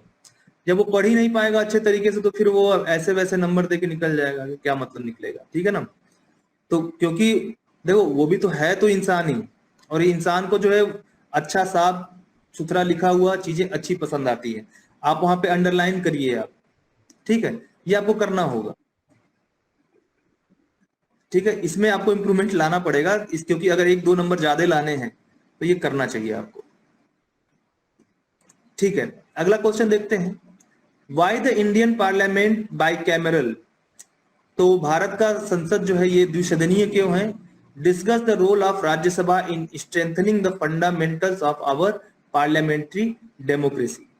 तो देखो, इसका भी आप बहुत अच्छे से शुरुआत कर सकते हैं कि इंडिया, भारत, जो कि ब्रिटिशर्स की एक कॉलोनी थी, इनको भारत ने पार्लियामेंट्री सिस्टम इसलिए अपनाया क्योंकि हमें इस सिस्टम के बारे में पता था, और इस वजह से जब डिस्कशन हुआ तो हमने प्रेसिडेंशियल सिस्टम को न अपनाकर हमने पार्लियामेंट्री सिस्टम अपनाया।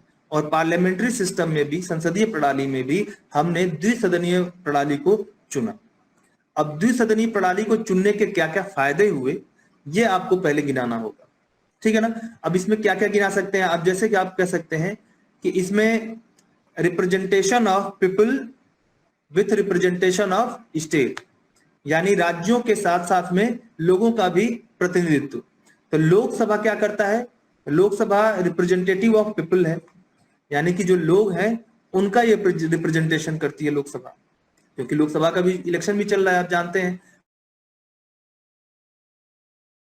और लोकसभा के इलेक्शन में कौन पार्टिसिपेट करता है? जनता पार्टिसिपेट करती है। तो लोकसभा जनता का प्रतिनिधि है। और वही राज्यों का प्रतिनिधि कौन हो गया? राज्य और यूनियन टेरिटरी, तो वो आपका है राज्यसभा। पहला पॉइंट तो ये लिख सकते हैं, ठीक है ना। यानी कि एक तरीके से हम जनता का भी रिप्रेजेंटेशन देख रहे हैं और राज्य उसमें पीछे ना छूट जाए उसका भी रिप्रेजेंटेशन देख रहे हैं। चेक और बैलेंस बनाए रखना। जनता यानी कि जो केंद्र सरकार जो बनती है वो कहां पे बनती है? लोकसभा में। तो लोकसभा स्ट्रांग है, एक तरीके से देखा जाए तो, क्योंकि सरकार वहां पे बन रही है। लेकिन सरकार पे चेक और बैलेंस भी होना चाहिए कि मनमानी तरीके से ऐसा ना हो कि राज्यों के अधिकारों को भी वो क्या कर ले, हड़प जाए, केंद्रीकरण ज्यादा हो जाए। तो इससे क्या होता है, राज्यसभा चेक और बैलेंस बनाने में सहायता करती है, साथ में नेसेसरी स्टेबिलिटी प्रोवाइड करती है। कैसे? क्योंकि आप लोग जानते हैं कि राज्यसभा कभी भी भंग होने वाली संस्था नहीं है। तो अगर कोई ऐसी परिस्थिति आती है कि लोकसभा भंग है हो गई है और उस समय कोई इंपॉर्टेंट डिसीजन लेना है, तो उस समय राज्यसभा ले सकती है। जैसे कि इमरजेंसी के टाइम पे डिसीजन लेना है और लोकसभा भंग हो गई है, तो राज्यसभा ही बची है, तो राज्यसभा ही डिसीजन लेगी वहां पे। बात समझ में आई? तो इस तरीके से एक जो जरूरी अस्थायित्व है वो राज्यसभा प्रोवाइड करती है। तो ये आप लिख सकते हैं कि क्यों हमें बाई कैमरल लेजिस्लेचर की जरूरत पड़ी। साथ में जो एक्सपर्ट होते हैं उनको भी रिप्रेजेंटेशन देना चाहिए। जरूरी नहीं है कि कोई किसी सब्जेक्ट का एक्सपर्ट है, आप फिजिक्स से एक्सपर्ट है या आप किसी फील्ड में बहुत ही अच्छे हैं, विज्ञान में, कला में या जिसमें भी, तो आपको जनता चुनकर भेजे। भाई जनता तो उसको चुनकर भेजेगी ना जो उनका नेता होगा। तो मेरिट को यहाँ पे जगह आपको जल्दी लोकसभा के राजनीति में नहीं मिलेगी। तो उस मेरिट को भी जगह दिलाने के लिए अलग से राज्यसभा के अंदर सदस्यों का नॉमिनेशन का वो रखा गया है कि जो आपका किसी फील्ड में बहुत अच्छा काम कर रहे हैं तो उसके सदस्य बन सकते हैं। तो ये भी एक क्या है, ये बाई कैमरल होने के लिए ये रोल ये जरूरी था। अब इसमें राज्यसभा का रोल आप बता सकते हैं अलग से, कि जैसे पूछा गया दूसरे इसमें कि discuss the role of Rajya Sabha in strengthening the fundamental of our parliamentary democracy. तो एक एक करके इसका रोल आप बता सकते हैं कि राज्यों का रिप्रेजेंटेशन करता है, चेक एंड बैलेंस करता है, इसमें लोग जो बैठे हैं वो एक्सपर्ट होते हैं और एक्सपीरियंस भी होते हैं, साथ में ये एक तरीके से स्टेबिलिटी जो जरूरी है वो प्रोवाइड करता है।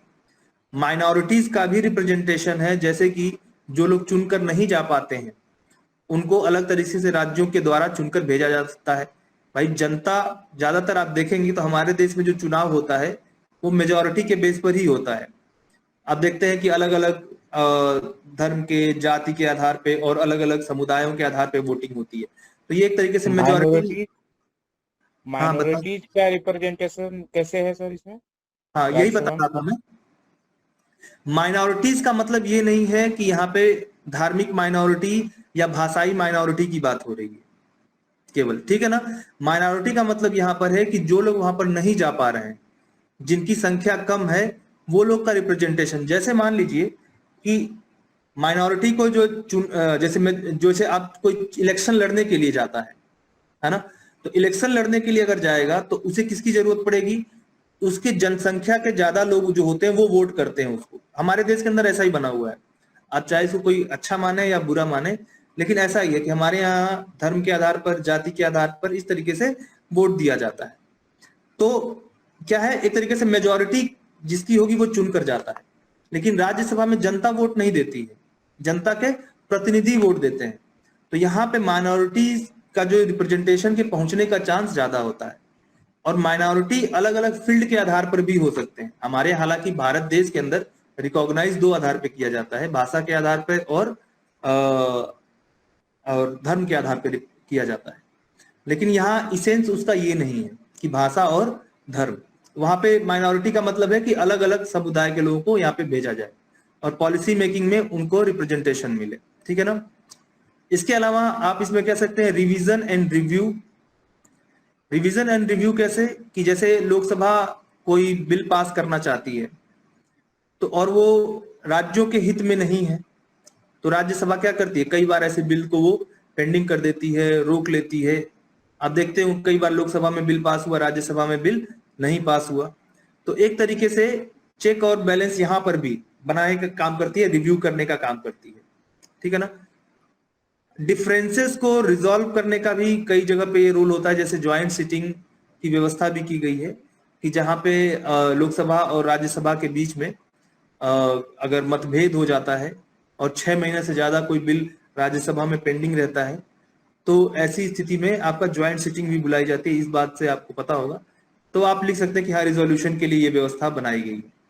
संविधान संशोधन में साधारण बिल को पास करने में अहम भूमिका निभाती है, क्योंकि दोनों में इसका पावर लोकसभा के बिल्कुल बराबर होता है। हालांकि मनी बिल के मामले में अलग होता है, तो ये लिखने की जरूरत नहीं है।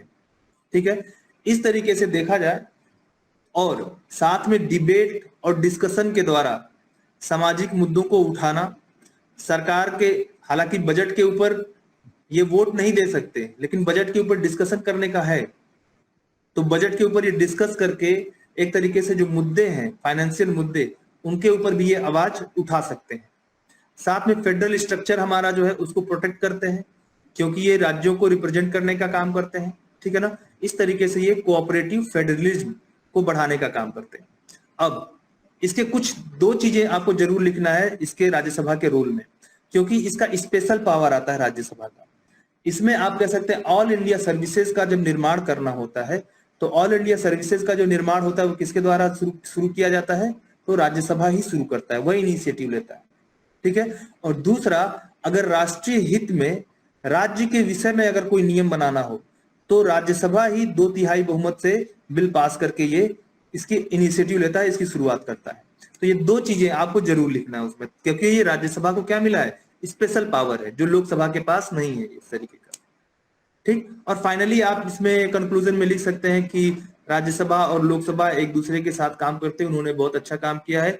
राज्यसभा को और ज्यादा अधिकार दिए जाने की आवश्यकता है, जिससे हमारा फेडरल स्ट्रक्चर जो होता है वो और ज्यादा मजबूत बने। इस तरीके की बात करके आप थोड़ा सा फ्यूचरिस्टिक बात करके अच्छी अच्छी बातें लिखना है, और कुछ है नहीं इसमें। कंक्लूजन आप अच्छा लिख सकते हैं। स्पेशल पावर में 2 ठो बताए, एक ऑल इंडिया सर्विसेज का हाँ, मैंने इनिशिएटिव करते हैं, और दूसरा क्या बताए थे सर?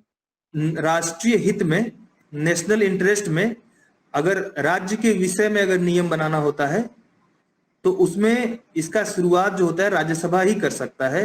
राज्यसभा अगर 2/3 बहुमत से रिजोल्यूशन लेकर आए, सपोर्ट से रिजोल्यूशन लेकर आए, तब इसको फिर जो है ये लोकसभा में जाएगा और फिर ये नियम बनेगा। तो आर्टिकल 249 है हमारे संविधान के अंदर, आप पढ़ना उसको, 249 आर्टिकल, 249 आर्टिकल में ऐसा किया है।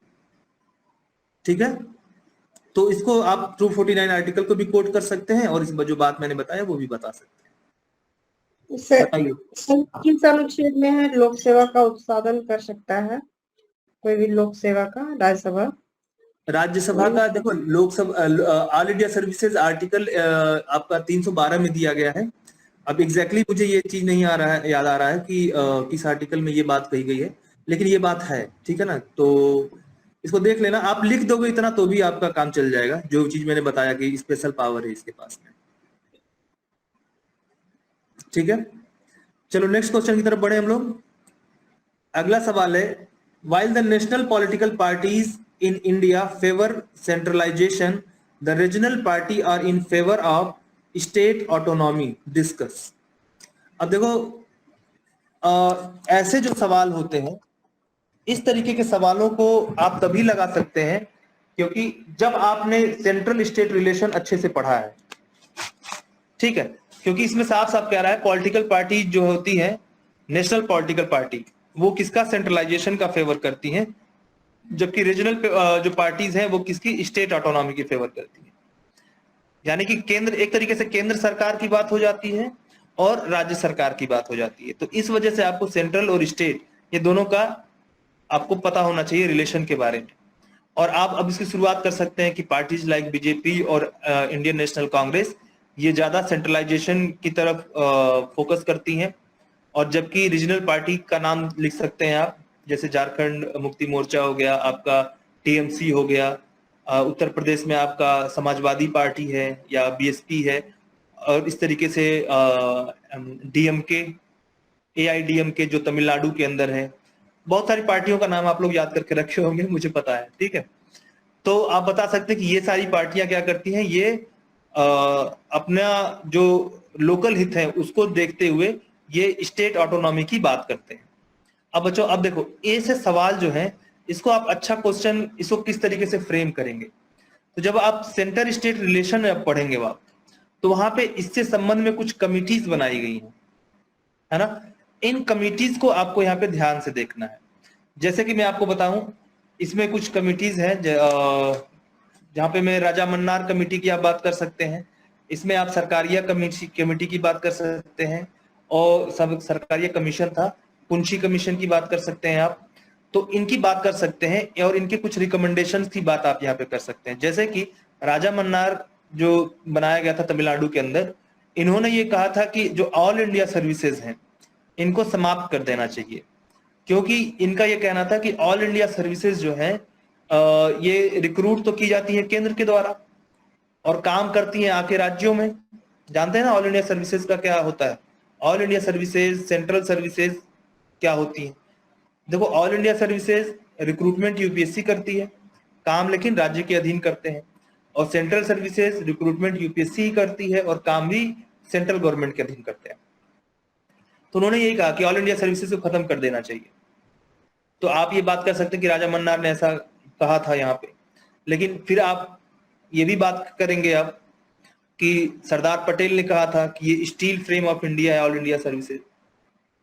ठीक है, इसके बाद आप सरकारिया कमीशन को नहीं भूलेंगे। सरकारिया कमीशन ने ये कहा था कि सेंट्रलाइजेशन ज्यादा करना ठीक नहीं है, जबकि सेंट्रलाइजेशन की जगह पे कोऑपरेटिव फेडरलिज्म इसको बढ़ाने की ज्यादा आवश्यकता है।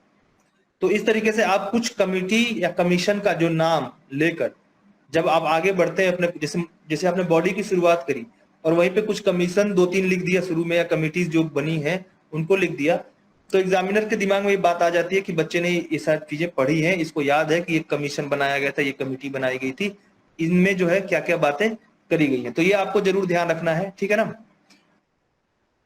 इसमें कई सारे मामले लोकल मुद्दों से लेकर भी हैं।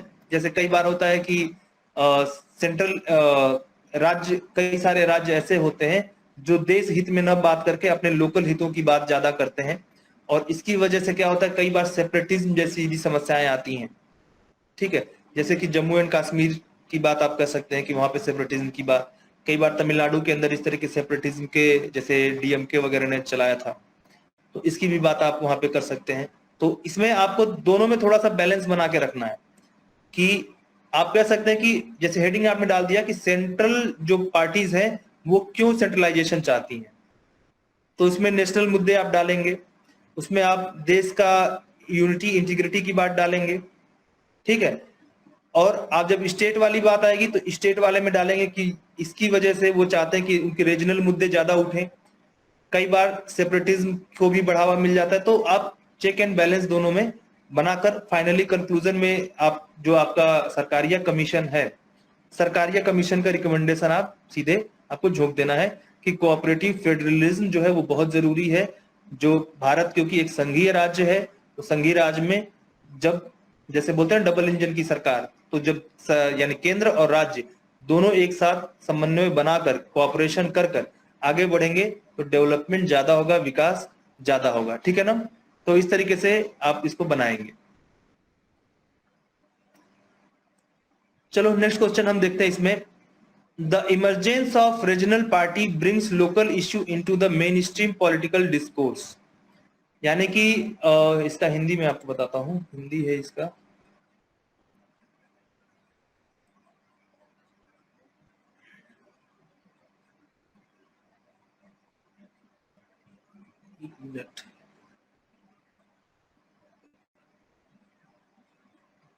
हाँ, क्षेत्रीय दलों के उभरने से स्थानीय मुद्दे मुख्यधारा के राजनीतिक विमर्श में आ जाते हैं। क्या आपको लगता है कि एक साथ चुनाव स्थानीय मुद्दों की कीमत पर राष्ट्रीय चर्चा को आवाज देंगे? चर्चा करें। तो देखो, इसमें भी आप यही से ही कर सकते हैं, ठीक है ना, कि क्षेत्रीय दलों के उभरने से, क्षेत्रीय दल कब से उभरना शुरू हुए? शुरुआत में तो देखा जाए तो ज्यादातर सेंट्रल में ही चीजें चल रही थी, यानी कि कांग्रेस ज्यादा दिखाई पड़ती थी। धीरे धीरे क्षेत्रीय दलों का उदय हुआ, क्षेत्रीय मुद्दे सामने आने लगे और क्षेत्रीय पार्टियां जो है वो बनने लगी। कुछ क्षेत्रीय पार्टियों का आप इसमें नाम लेकर इसकी शुरुआत कर सकते हैं, ठीक है ना।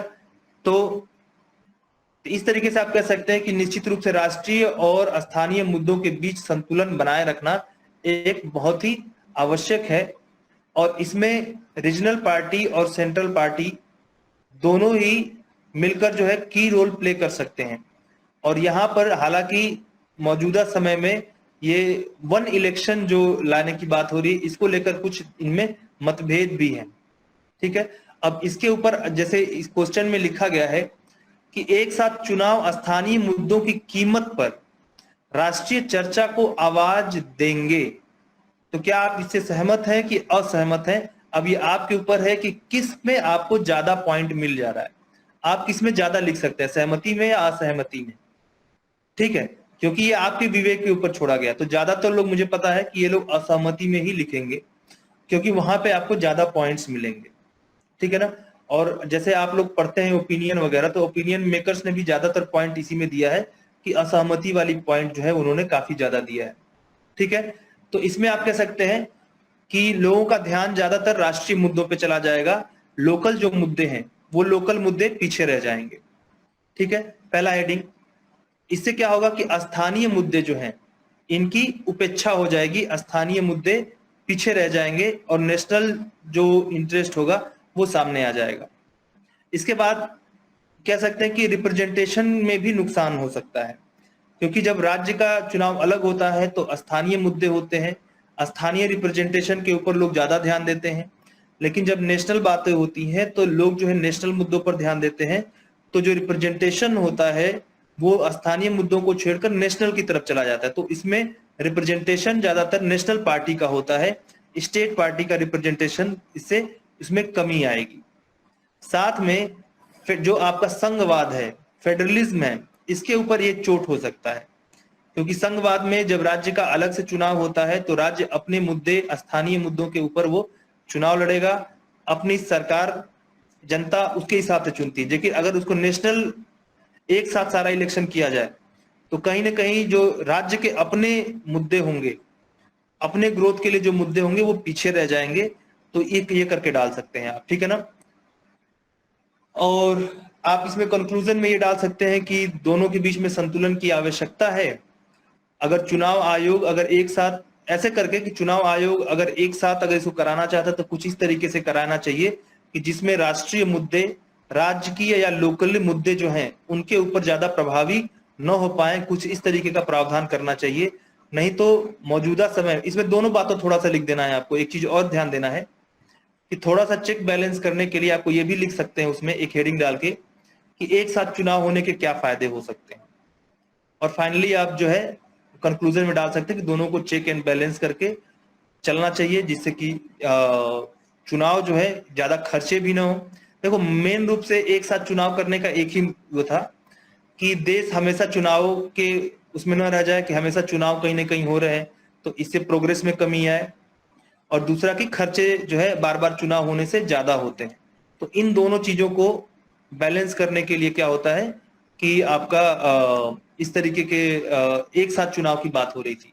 तो आप इसमें कह सकते हैं कि चुनाव आयोग चाहे तो खर्चों को कम करने के लिए दूसरे प्रावधान कर सकता है और ये काम आगे बढ़ सकता है। तो इसको कंक्लूजन आप इस तरीके से फ्यूचरिस्टिक व्यू में कुछ देकर आप इसको लिख देना। नेक्स्ट क्वेश्चन हम देख लेते हैं। कुछ टिप्पणियां करनी है इसमें। प्राकृतिक न्याय का सिद्धांत, प्राकृतिक न्याय का सिद्धांत यानी प्रिंसिपल ऑफ नेचुरल जस्टिस, ठीक है। तो देखो, प्रिंसिपल ऑफ नेचुरल जस्टिस जो है आपका, जैसे आईपीसी है, सीआरपीसी है, तो कोर्ट ज्यादातर काम क्या करता है, नियम और कानूनों के आधार पे ही करता है। जो नियम और कानून बना दिए गए हैं उनके आधार पर करता है। लेकिन हमारे यहाँ एक होता है जैसे कि प्रोसीजर फेयरनेस की बात होती है कि जो प्रोसीजर हो रहा है वो फेयर हो। तो इसको कहा जाता है कि नेचुरल जस्टिस मिलना चाहिए, लीगल प्रोसीडिंग जो होना चाहिए वो सही तरीके से होना चाहिए। अब होता है जैसे आप लोग देखें कि जिनके पास पैसे होते हैं वो बड़े वकील हायर कर सकते हैं, जिनके पास पैसे नहीं है वो कोर्ट में ज्यादा लड़ नहीं सकते, बड़े वकील नहीं हायर कर सकते। तो नेचुरल जस्टिस के लिए उनको जो है एक अलग से सरकारी वकील की व्यवस्था करी जाती है, ठीक है ना। अब इसके संबंध में आप लिख सकते हैं कि नेचुरल जस्टिस के संबंध में कोर्ट ने निम्नलिखित निर्णय लिए हैं। कुछ आप इसमें, जैसे मैंने कहा कि बार बार आप इसको केसेस को जरूर पढ़ना है आपको, ताकि केसेस के बारे में पता रहे, तो आप निर्णयों को लिखकर आपने कुछ स्कोर अपना बढ़ा सकते हैं।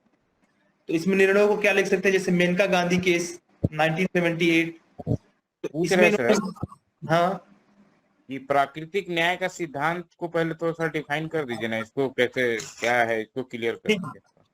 प्राकृतिक न्याय का मतलब होता है कि आपका जो प्रोसीजर होना चाहिए न्याय का वो फेयर होना चाहिए, पहली चीज ये है। ठीक है। दूसरा, जो जो जो प्रोसीडिंग होनी चाहिए पूरी, वो एक फेयर होनी चाहिए, उसमें गलतियां नहीं होनी चाहिए, इम्पार्शियल होना चाहिए, यानी कि किसी के साथ पार्शियलिटी ना हो, ये होना चाहिए। और राइट टू हियर्ड, यानी कि सबको सुने जाने का। कई बार ऐसा होता है कि सुप्रीम कोर्ट पहुंच ही नहीं पाए, तो सबको क्या है, राइट टू हियर्ड होना चाहिए, अनबायस्ड डिसीजन मेकर होना चाहिए, और जो केस हो रहे हैं उसी केसों के बारे में जानकारी, आपके ऊपर कोई केस कर दिया गया उसके बारे में जानकारी भी होनी चाहिए।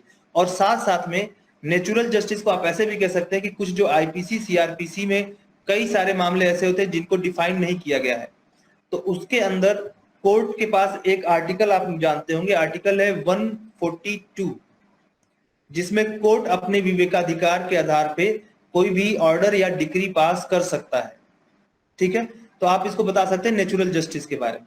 और इसमें अगर आप ध्यान देंगे तो एक कोर्ट हमारे पास है जिसे आप लोग नेशनल ग्रीन ट्रिब्यूनल के नाम से जानते हैं, एनजीटी। तो एनजीटी ज्यादातर किस पे काम करता है, नेचुरल जस्टिस के बेस पे काम करता है। तो आप इस तरीके से इसको एक इंट्रोडक्शन फ्रेम करेंगे। इसके बाद केसेस के बारे में लिखना शुरू करिए कि कहां कहां पे कोर्ट ने नेचुरल जस्टिस की बात करी। तो इसमें नेचुरल जस्टिस में देखें तो Maneka Gandhi case versus Union of India, जो मैंने आपको बताया 1978 के अंदर। तो 1978 में इन्होंने यही कहा था कि जो आपको स्वतंत्रता दी गई है, जो लिबर्टी दी गई है, ये केवल दैहिक स्वतंत्रता नहीं है, बल्कि यहाँ पर एक नेचुरल जस्टिस की भी बात की गई है आर्टिकल 21 के अंतर्गत। ठीक है ना, कि आर्बिट्ररी तरीके से किसी चीज को रोकेंगे नहीं, फेयर होना चाहिए सारी चीजें। ठीक, अब इसमें आर्टिकल 21 में एक चीज और भी लिखा गया है कि प्राण और दैहिक स्वतंत्रता तो है आपको, है ना, यानी कोई प्राण नहीं लिया जाएगा, लेकिन ये आपको बार भी नहीं करता है कि अगर किसी नियम कानून और प्रोसीजर के द्वारा अगर किसी को फांसी की सजा दी जाती है तो उसको ये बार भी नहीं करता है। ठीक है, यानी वो एक तरीके से फेयर हुआ है। तो अगर फेयर है तो फिर वो नेचुरल जस्टिस के अंतर्गत आएगा। तो कुछ इस तरीके से केसेस आप इसमें जो है लिखकर आप आगे बढ़ सकते हैं। और देखिए, वैसे नेचुरल जस्टिस में आपको बहुत ज्यादा पॉइंट का स्कोप नहीं मिलेगा कि बहुत ज्यादा आप इसके बारे में लिखें।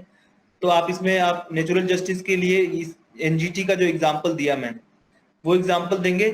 और इसके जैसे आपने क्वेश्चन को देखा 2 पार्ट में है, तो पूरा बहुत बड़ा ऐसे लिखने की नहीं, आपको इसमें अगर आप 5-6 पॉइंट अगर हेडिंग डाल के लिख देते हैं तो भी आपको इसमें नंबर मिलेगा। ठीक है, और कंक्लूजन में आप डाल सकते हैं कि हमारे संविधान के अंदर आर्टिकल 14 में भी रूल ऑफ लॉ की बात की गई है। रूल ऑफ लॉ में आपको 2 चीजें मिलता है, एक तो इक्वलिटी बिफोर लॉ और एक मिलता है इक्वल प्रोसीजर ऑफ लॉ, यानी कि like should be treated alike, यानी एक समान लोगों के साथ में एक जैसा व्यवहार होगा। तो इस चीज को आप बता सकते हैं कि ये नेचुरल जस्टिस के ऊपर काम करता है, जिसमें ये बताता है कि जिस तरीके की परिस्थितियां होंगी उस तरीके से जो है निर्णय सुनाए जाएंगे। तो ये नेचुरल जस्टिस की बात हो गई। तो ये आप कंक्लूजन में डालकर आगे इसको बढ़ सकते हैं। अगला है rule of law. Rule of law के बारे में अगर हम बात करें तो रूल ऑफ लॉ आप लोग जानते हैं, कुछ स्कॉलर रहे हैं जिन्होंने रूल ऑफ लॉ के बारे में बहुत सारी बातें की, जिसमें से एक व्यक्ति है एवी डाइसी, जो ब्रिटेन के रहने वाले थे। और एवी डाइसी ने ये रूल ऑफ लॉ के बारे में कुछ चीजें बताई थी। रूल ऑफ लॉ में इन्होंने ये बताया था कि नियम और कानून सभी के लिए एक जैसे होने चाहिए, किसी के लिए भी स्पेशल प्रिविलेज नहीं दिया जाना चाहिए। तो आप अपना इंट्रोडक्शन भी यहीं से शुरू कर सकते हैं कि according to the British scholar A V Dicey का नाम लेके शुरू कर सकते हैं। ठीक है ना, और यहाँ पर ऐसे भी शुरू कर सकते हैं कि आर्टिकल भारत के इंडियन आर्टिकल 14 के अंतर्गत रूल ऑफ लॉ की बात की गई है। और ये रूल ऑफ लॉ 2 प्रकार का है, सीधे सीधे आप वहां पे बयान कर सकते हैं कि इक्वलिटी बिफोर लॉ, यानी कि विधि के समक्ष समानता, और इक्वल प्रोटेक्शन ऑफ लॉ, विधि का समान रूप से संरक्षण। और इन दोनों के अंतर्गत भारत के अंदर रूल ऑफ लॉ का जो है प्रोसीजर चलता है। अब फिर अलग से आप आर्टिकल 14 डाल के इसको डिटेल में एक्सप्लेन करेंगे। आर्टिकल 14 डाला, एक जगह रूल ऑफ लॉ लिखा, उसका 2 अलग अलग एरो डाल के equality before law, equal protection of law. Equality before law को आप लिख देना कि ब्रिटेन से लिया गया है, और इक्वल प्रोटेक्शन ऑफ लॉ लिख देंगे आप यूएसए से लिया गया। अब दोनों के बारे में थोड़ा एक्सप्लेन करेंगे कि इक्वलिटी बिफोर लॉ कहता है कि नियम जो भी बनाए गए किसी भी परिस्थिति में वो सभी के लिए एक समान होंगे। और जबकि समान रूप से जो संरक्षण की बात करता है, इक्वल प्रोसीजर ऑफ लॉ बात करता है, वो ये कहता है कि जैसे भी समान लोगों के साथ समान व्यवहार, equal law will be applicable in equal circumstances, समान परिस्थितियों में समान नियम जो है वहां पे लागू होंगे। एक तो ये हो गया रूल ऑफ लॉ के अंदर। रूल ऑफ लॉ, आपको एक चीज और मैंने बताया कि इंदिरा शाहनी केस 1992, उसमें कोर्ट ने कहा था कि देश के अंदर रूल ऑफ लॉ जो है ये इसका मूलभूत ढांचा के अंतर्गत आएगा, मूलभूत ढांचा, ये बात आप लिख देंगे। फिर आर्टिकल 21 के बारे में आप बात कर सकते हैं कि right to life and personal liberty है, और इसमें साफ साफ लिया गया है कि बिना नियम और कानून के किसी की भी लाइफ को, जीवन को छीनने का जो है अधिकार नहीं है। तो ये आपका सीधे सीधे आया कि एक प्रोसीजर बना हुआ है, उस प्रोसीजर से ही चलना है, तो ये भी रूल ऑफ लॉ को बात करता है। और आर्टिकल 32 बहुत ही इंपॉर्टेंट, जिसे डॉक्टर BR अम्बेडकर ने कहा था it is the soul of Indian constitution, भारतीय संविधान की आत्मा है। देखो, दो चीज आत्मा के बारे में बात होती है, एक प्रियम्बल पे बात होती है और एक बात ये आर्टिकल 32 पे होती है। तो सामान्यतः आत्मा प्रस्तावना को ही कहते हैं, लेकिन अगर डॉक्टर BR अम्बेडकर का नाम आ जाता है तो ऐसी स्थिति में आप हमेशा बात कैसी करने लगते हैं, आप आर्टिकल 32 की बात करते हैं। अब देखो आर्टिकल 32 किस तरीके से रूल ऑफ लॉ आपको देता है।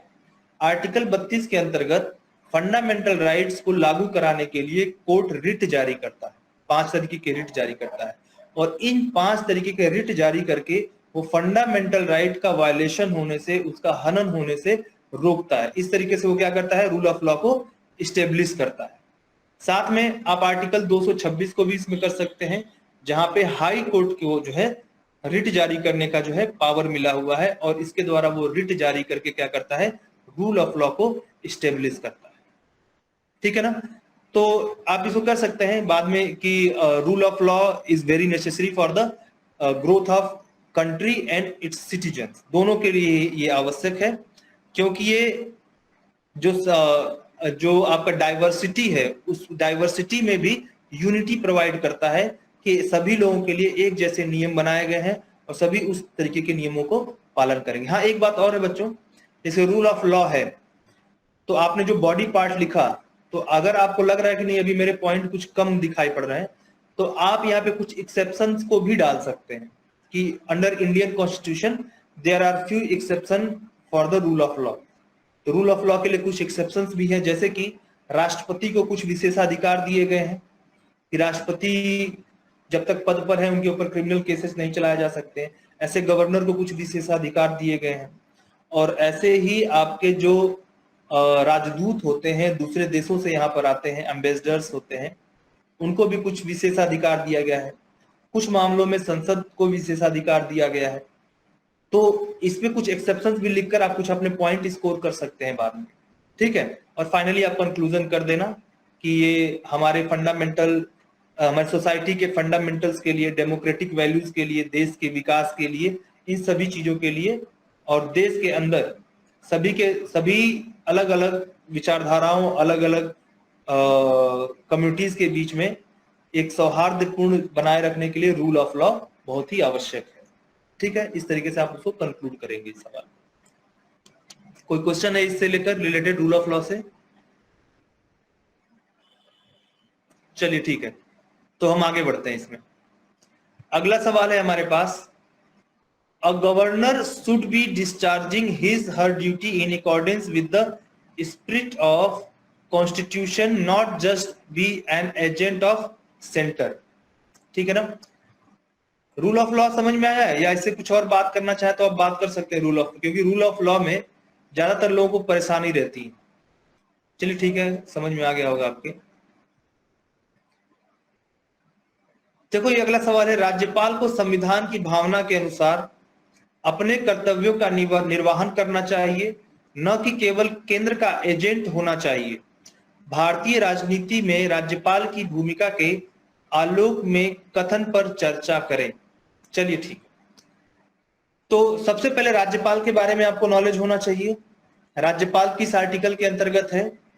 और राज्यपाल क्या भूमिका निभाता है।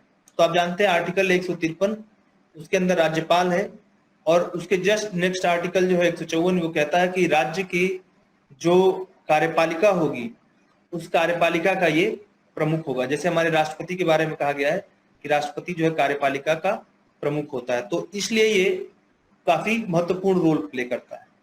दूसरा, राज्यों के और केंद्र के बीच में एक तरीके से कम्युनिकेशन करने का एक बहुत ही स्ट्रांग मीडियम है कौन? आपका गवर्नर, और फेडरल स्ट्रक्चर को स्ट्रांग बनाने में ये हेल्प कर सकता है। तो इस तरीके से आप जो है इंट्रोडक्शन करके इसको शुरुआत कर देंगे। इसके बाद आप कह सकते हैं राज्यपाल राष्ट्रपति के द्वारा राज्यों के अंदर 5 साल के लिए नियुक्त किया जाता है। तो ये बात याद रखिएगा कि राज्यपाल की क्या होती है? नियुक्ति होती है, ठीक है ना। तो ये एक तरीके से राज्यपाल जो काम करता है वो किसके अंतर्गत काम करता है? तो आप देखेंगे आर्टिकल 163 आप डाल सकते हैं वहां पे, जहां पे लिख सकते हैं कि राज्यों के अंदर मंत्री परिषद होता है और उस मंत्री परिषद के सलाह पर राज्यपाल अपनी कार्यपालिका की शक्तियों का प्रयोग करता है। ये पूरा आपका काफी ठीक ठाक बड़ा सा इंट्रोडक्शन भी हो जाएगा। फिर अब आप आएंगे इसके दूसरे पार्ट पर कि न कि केवल केंद्र का एजेंट होना चाहिए, ठीक है ना, कि संविधान की भावनाओं के अनुसार काम करना चाहिए। अब यहां से थोड़े से कुछ एग्जाम्पल लेकर आप चलेंगे, ठीक है ना। जैसे कि 1992 मुझे याद आ रहा है एग्जैक्टली, उस समय कई सारी सरकारों को जो बर्खास्त कर दिया गया था, ठीक है। तो उसको लेकर और ऐसे करके 1971 की भी बात है।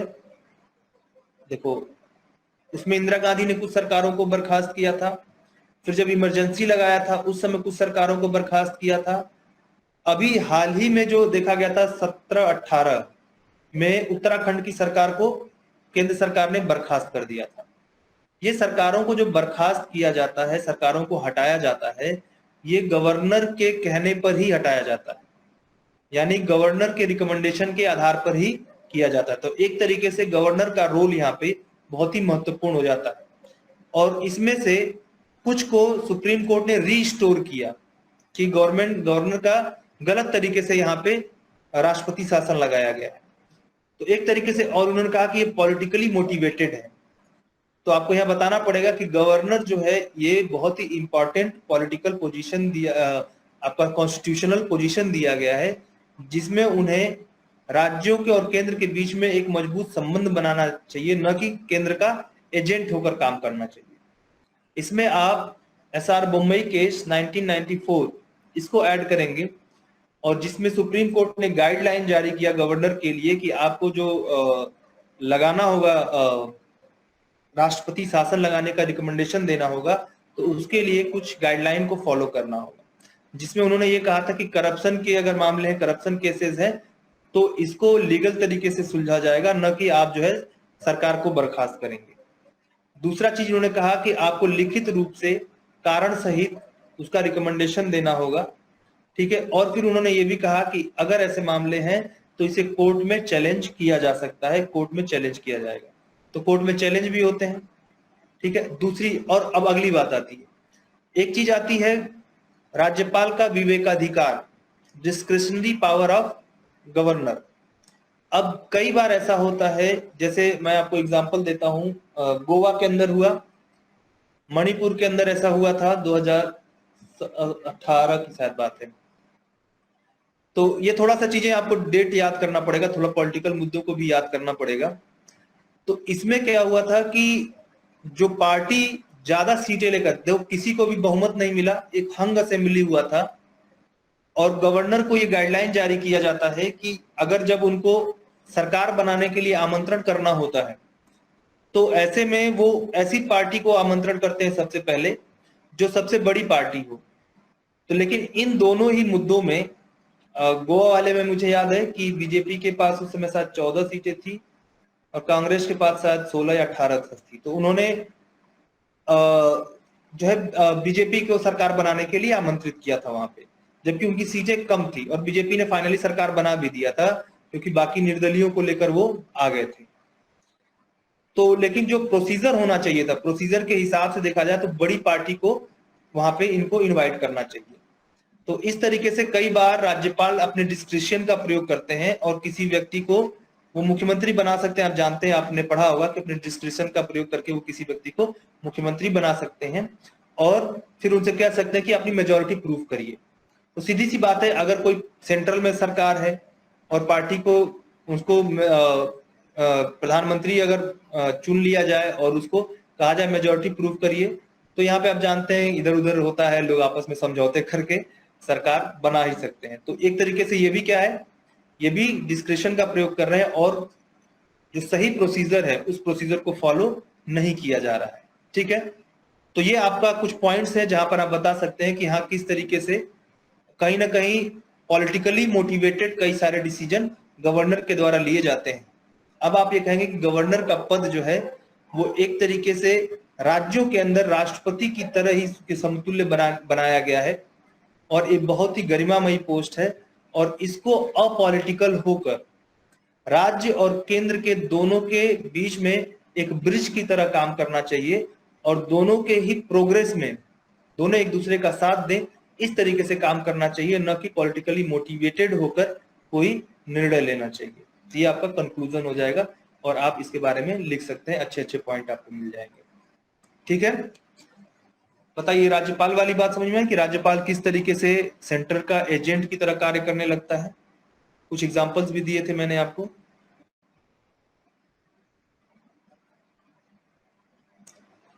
चलिए ठीक है, अभी हमारे पास कई सारे सवाल रह गए, 6 क्वेश्चन हुए अभी तो, और क्वेश्चन जो टोटल है यहाँ पे आई थिंक